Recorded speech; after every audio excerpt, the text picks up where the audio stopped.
So,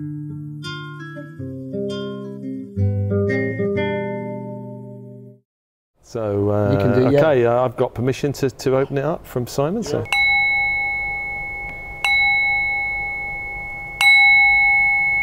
This is the bit that you can do it quite well.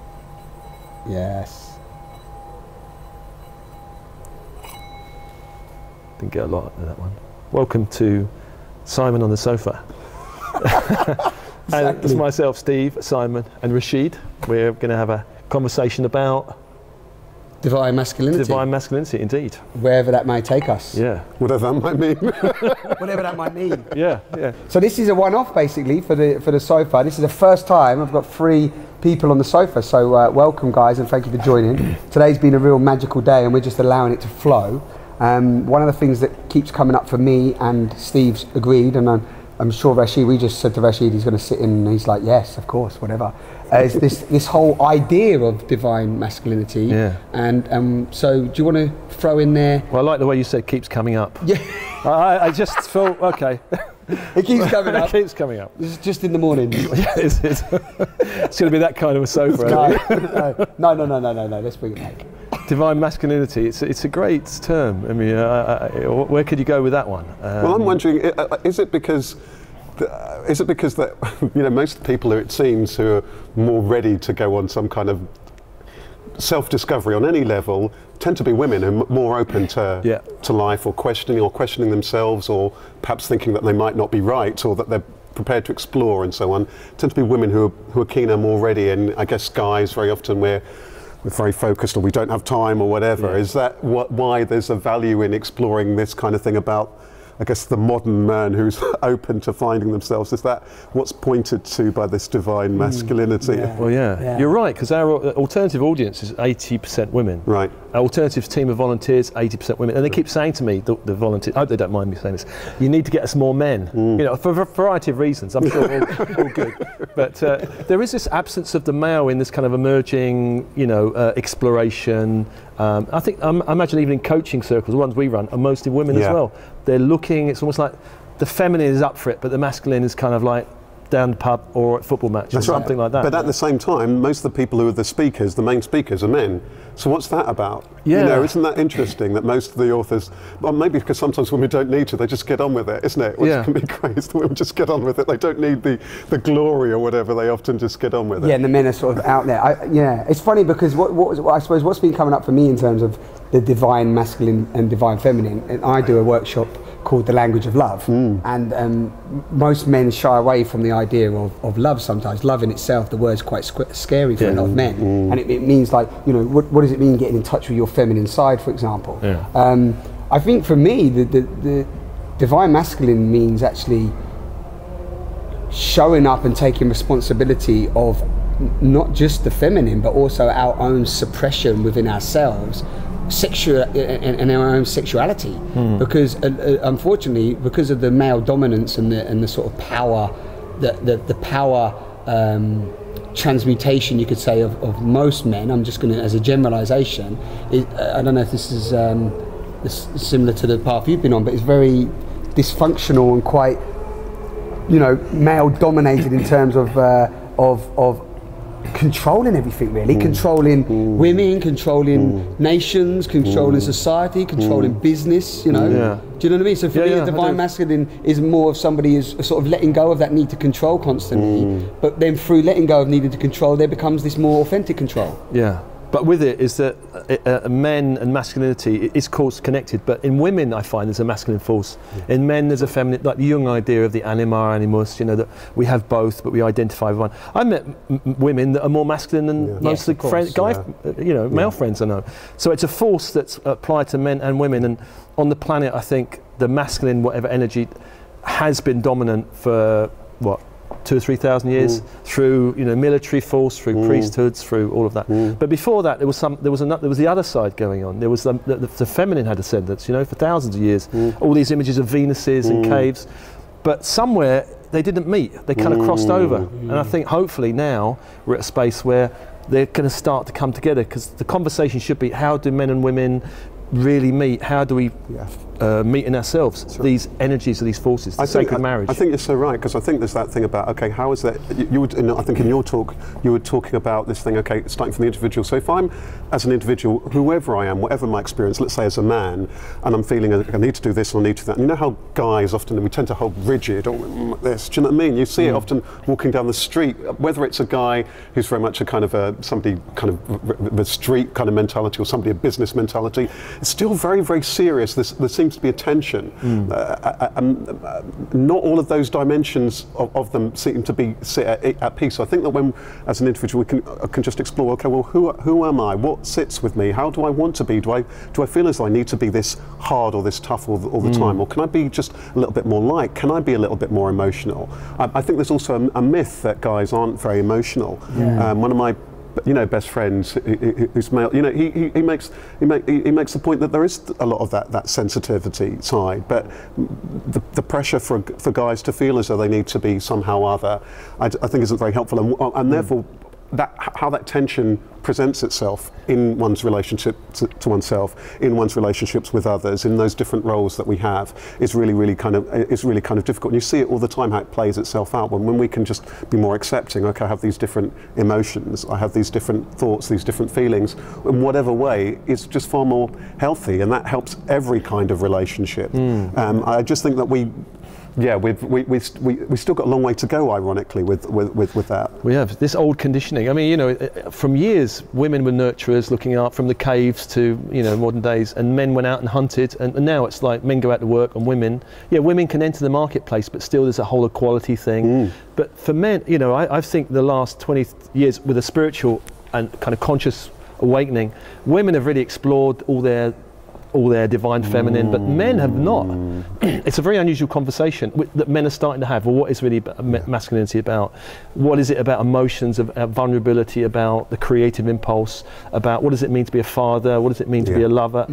All these conversations are happening, but they're still lagging behind. Huge. I used to go, I still do go to the saunas, and there's a load of guys there, and you see a lot of working class guys, but you'd almost think they've got a degree in football or something. The kind of level of detail these guys know about football and that leave me behind. But there's some conversations that a lot of guys just don't have, and feel I'm very uncomfortable with. They don't want to. Definitely, it's great you say about conversation, because it's, for me, in the relationships that I've had as well, male and female, is that why don't men want to share what you said? Because we are emotional beings. Is why don't men want to share transparently and openly, which fundamentally, and I speak from my own self, is when I couldn't speak what I was truly thinking and feeling, I wanted to, but I didn't know how to, because of this whole conditioning of like, I'm a man, and I shouldn't share that, or I'm weak, or I'm vulnerable, and then realizing that vulnerability is not weakness. That vulnerability is actually very powerful, and also allows the masculine and feminine, I feel, to unite in a much more pure way.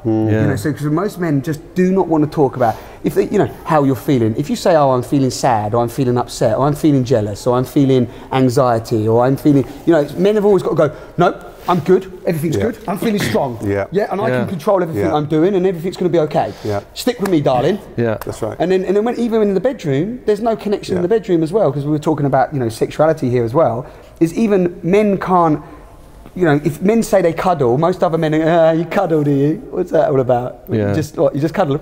Don't you get to it, mate? Did you give her one? Yeah, that kind of conversation, yes. And I remember speaking to one guy. I hadn't seen him for many years. I was speaking to him about sexuality, and I said to him, does he massage his partner? Does he actually put candles on and sit with her? And he goes, no, mate. He goes, from behind, head in the pillar. It's not really relational. Men have not learned to. It's kind of object.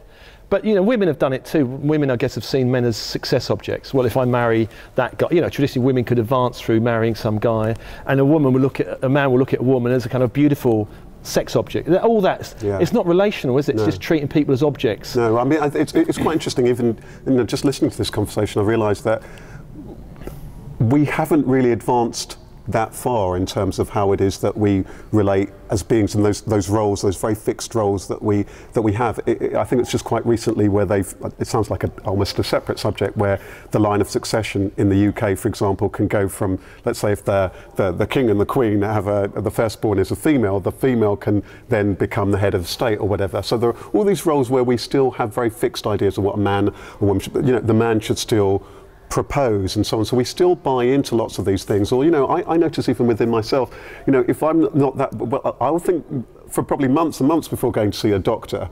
Do you know what I mean? Because I just think, nah, I can't be bothered. Yeah. So you realise that these things do become part of, that sometimes they're just in there, and because often we just don't have that dialogue, or we don't even just gently begin to explore. Well, hang on a minute, how do I feel about life? I guess even men don't often have that conversation. I know as a coach very often, even if somebody rings me, I will tend to, well, women ring me far more often, but the conversations I also have with women will last far longer than they will with men. And it'll be a very, very short conversation, an initial conversation. Yeah. So we don't even allow ourselves to necessarily explore, or we don't necessarily have those relationships, or the friendships. I think it's really important as men that we find those kind of friendships with those kind of people where we can begin to explore that dialogue, because we do know that guys are sensitive as well. And I think that one of the first things is I'd say to anybody, have you got the kind of friendships that are nurturing, that if you do need that support, that you're wanting to begin to explore who it is that you are, just going on the journey, and whatever that journey might well be for you. I just think it's really difficult. Men, you can see, are really het up. It's just this kind of tension thing. It's really, really difficult, and that's why often then they just completely, in one way or another, just kind of explode. I just think that there's such a long way to go, and whilst we know that all the lots and lots of pressures on women in terms of conforming in a particular kind of way, I think guys have got different kind of pressures, and we haven't begun to take the lid off that at all. I mean, we're not even beginning to talk on a spiritual level. We're talking about those levels that even in terms of sexual space, or who it is that they are space, or just being able to connect, or even being able to communicate. It's quite sad, actually, in a way, isn't it? It is quite sad. It's you said about the connection, and everything that you're exploring is about deepening that connection through relationship. It is sad, but it's also, I suppose, an awareness that that's the point of evolution that we're at. Yeah. I suppose I think what I've come across with a lot of men is that they don't realise, and again I speak about my own, you don't realise how rich and beautiful and loving and receiving it can be when you move into that level of communication that you're talking about, with a woman. And I don't even mean it ended up in sex. I mean from that relationship perspective. There's so much there that, like you said, we're not exploring. But and I think the demand for the exploration is actually coming from women, funnily enough. A lot of women are demanding, where is this real guy, where is, the old models have gone out the window, and I'm hearing it all the time, I'm looking for a guy who's open, who's conscious, who's present, who's strong. They don't want a kind of new age guy who's kind of let's go with the flow. They want somebody who's in their power, but open and conscious. I hear it all the time. Maybe it's the circus I'm in, but the demand seems to be coming from them, and the guys are going, what? Oh, okay. I mean, there's a lot of that. So I think that feminine is pulling and demanding, and the guys can't do the old thing anymore of, well, I just just get a load of money and I get in the car, because women don't want that anymore. And I'm wondering if there's something in, I think you were touching on it earlier, Steve, this thing about, there's just this continuum in any being, male, female, whatever, there's just this whole continuum, and all these, this masculine, this feminine, and all these different things that's going on. And I think if we as individuals can just allow ourselves to be able to begin to explore that more, because I think we all, in our own notions, have we have ideas about everything, and we have ideas that, okay, this is how I am as man, this is how I am as woman. Actually, the reality is that most people they're really are very complex. There are all these different things kind of going on. So I think that whether you're a man or a woman, to be able to explore, okay, well, who am I? How do I feel about myself? Do I feel as though, do I need to act this way? Do I want to be able to act more compassionately, or do I need to be able to assert myself? Do I want to be able to explore? So it might well be. I remember when I was young and I was a kid, I mean, I was quite quiet. My younger sister's lot sister was quite bold and so on. She's very strong kind of character and so on. All the rest in just who it is that we are, to be able to begin to explore those different dimensions, begin to explore those different, all those different kind of things, I think helps in every single aspect, because it's complicated. Otherwise, I think we end up in a place where we're very stuck, and we have all sorts of notions about everybody who we relate to, how it is that they are. Because, you know, just take on a very family, in a family kind of context, you've got, there's you. I know, for example, in my case, when I was growing up, you know, you're looking at, when I was growing up, there was my mother. My mother was there. I had a stepfather, but my mother was this very strong character. There's, you know, this characteristics of very female, but then there's some what we would call masculine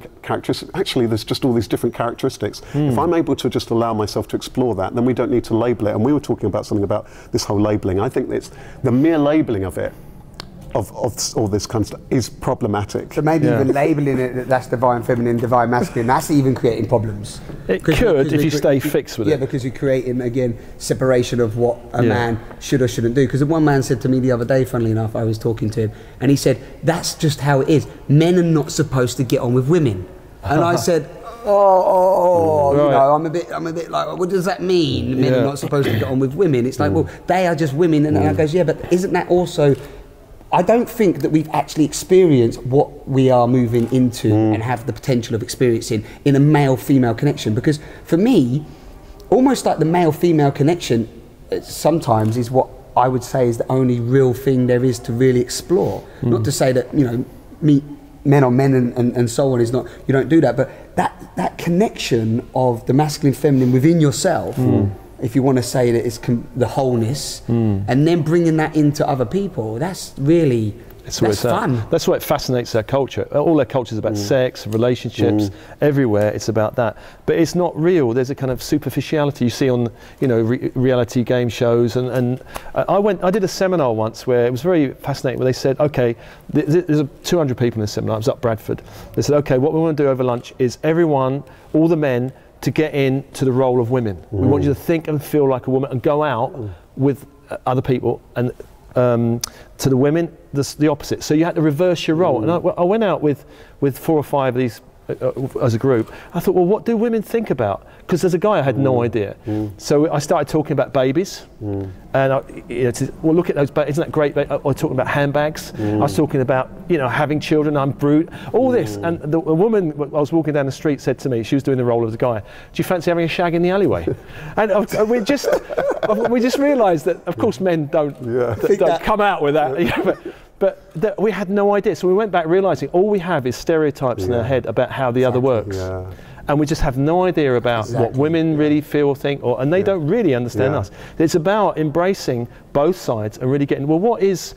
There's a part of me that's quite feminine, that is very relational, that wants to just sit and chat and to tell how I really feel. There's another bit that just, I can't be bothered with that. I want to know what's the next thing to do. What's my purpose in life? That's right. But I think also there's a side in all of us that isn't. I mean, I've always felt. It's like a strange thing to say. I don't feel as though. I sometimes don't even feel as though I'm necessarily even a human being. Yes. Let alone necessarily, not even necessarily a man. So, do you know what I mean? I always say that. I said to my partner, I goes, I'm not a man. She goes, no, you are. I'm like, no. What does that mean? What does that mean? Yeah, because I don't feel as though I've never felt as though any of the different characteristics of me, they all work and they all do play out, and at some points I'll utilise them, but I don't think any of them, none of them wholly fit me. I mean, so there are times where male, okay, you know, colour, creed, class, religion. I've never felt as though sexuality. I don't think that I might have one sexuality and act more like a different. You know, I don't get that, and I think that lots of people actually, if you sit down with them one-on-one, because of course that's how we act when we are a group. And then as if you're able to get to speak to somebody one-on-one, and when you do actually know people, you know, how many of us do know people where how you experience them socially, and then how it is you experience when you're working with them, and you're sitting with them, you're just socialising them one-to-one is very differently, and to give people that space where they can actually explore who they are. I remember, for example, when I was a kid, one of the most things that I think that really struck me, I remember we had I think it's a social studies or whatever lesson. And again, we at school don't have many of these lessons where we're able to explore these things: sexuality, gender, relationship, just the relationship to oneself. You know, and the teacher was saying, you know, well, on one hand, sexuality is like this broad, like rainbow. There's everything from here to here. I remember as a kid that kind of resonated with me as I was asking myself certain kind of questions. I thought that's really interesting. And you know, if I speak to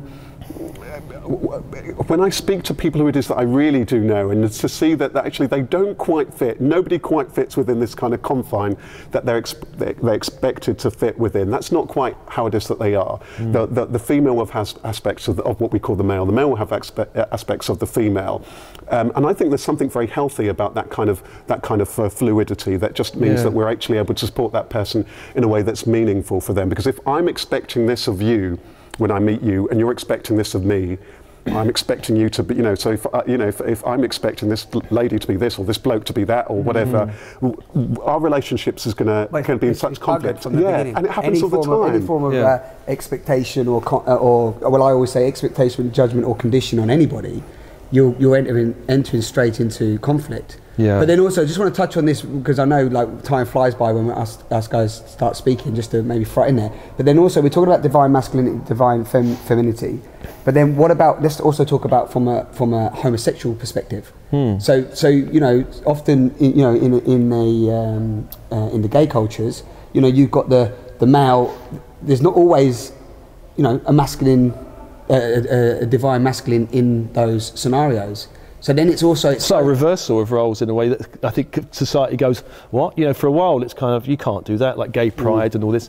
You have men acting outrageously as women, or I met some very, very masculine women. And when I used to work for London Borough of Lambeth, most of the people there were gay. And actually I work in the church now, and most of them are gay. So it's kind of like constantly confounding my old ideas of what men and women should be. And I think the gay community can do that because they're often reversing the roles. You know, here I am in a male body doing something. Why can't I do this? Why can't I dress this way? But I think even within any field, I just think it's also limiting. I mean, I find it really. I think one of the things that why I've quite enjoyed going on a spiritual journey is I've often found whatever space I'm in. You're not spiritual, you said. Well, yeah, but I just feel he is now. You are now. Yeah, well, you are today. Well, because I just kind of felt as though does this make sense? That any room I'm in is quite confining. I just find. When you say any room, you mean any like labelling of any sort labelling of of any divine masculine, yeah, I just find it just doesn't it just doesn't quite resonate with me. So it limits you. Yeah, it's like if somebody asks me about faith or whatever, I have to kind of do a double take.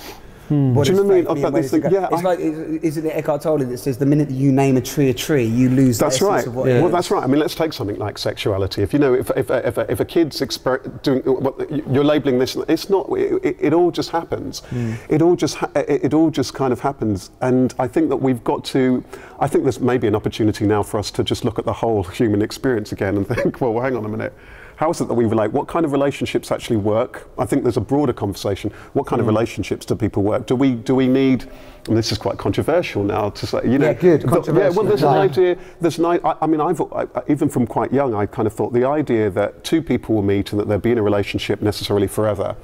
That's old hat. It's just old hat. Yeah. And I think that we need to be able to explore what is it that actually works and what is it that works for the individual and what works for community, and how is it that we can be most supportive of each other and the individual's journey and the collective kind of journey to help people find who it is that they are in themselves. Because otherwise I think that some of the things that will play out in terms of somebody being repressed in themselves or being able to, or taking things out on other people who they're close to, I think that it is very problematic. You know, abuse, violence, all of these things that comes from confines. Yeah, which comes from these confines. It's very, very concerning. So I quite like us to throw the whole thing up on its. You know, what's even a human being? What's a human being? Because I'm not sure. Yeah. What's a human being? So and also, we're going to finish on you. I'm going to throw in there for you as well. We're going to throw it on you. Throw on me. Right, so what is a human being? We've come there, but the confines, moving beyond that. What's wonderful, what you said there, is so many people in what I've seen in my own relationships and other people's relationships as well, we're so conditioned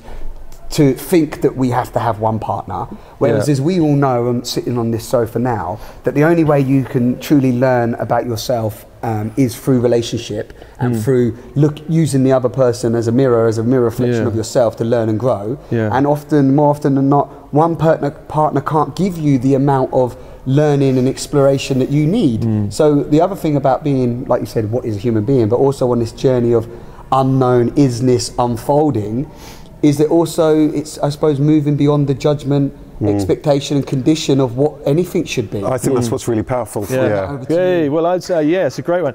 A human being for me is a paradox, I think is what you're kind of saying, really.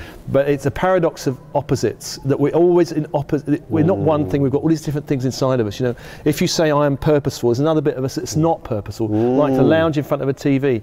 And for men and women, they are unique and different, and the attraction comes from the polarization. That two people who are the same, exactly the same, there's no energy between them. But if you've got a guy who's in, let's say, a masculine energy, and a woman who's in a kind of relational nurturing, there's a polarization, there's an electric charge between them.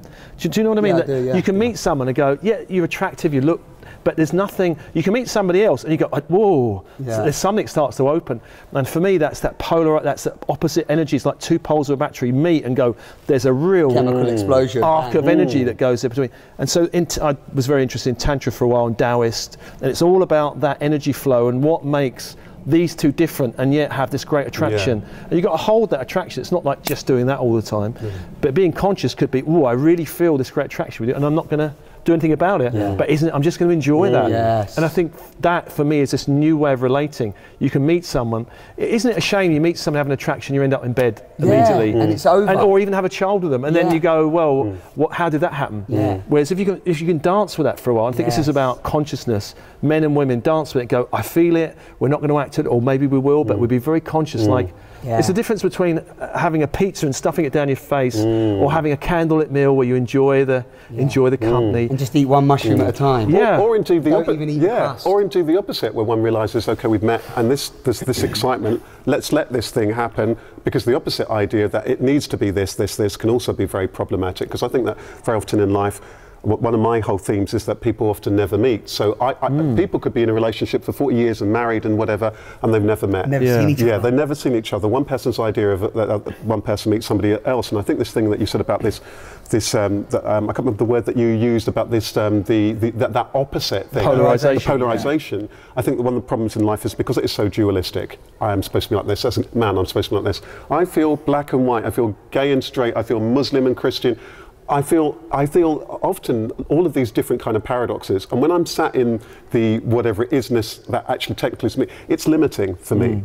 It's very, very, very limiting. It's very limiting to me. I actually don't quite get it, and I think that one of the things that I find in the work when I meet almost anybody, nobody quite feels comfortable in what it is that they have been prescribed that they are, or prescribed what it is that they're supposed to be.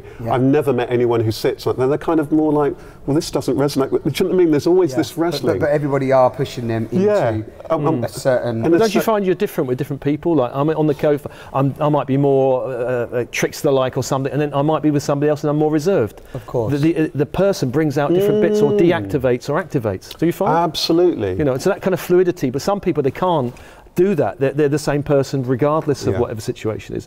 For me, fluidity, you talked about fluidity a lot, and flexibility is the kind of growing state, well, how am I in this situation? I might be different in this situation, and you're different. So it's paradoxical, isn't it? Who am I? I don't know. Right.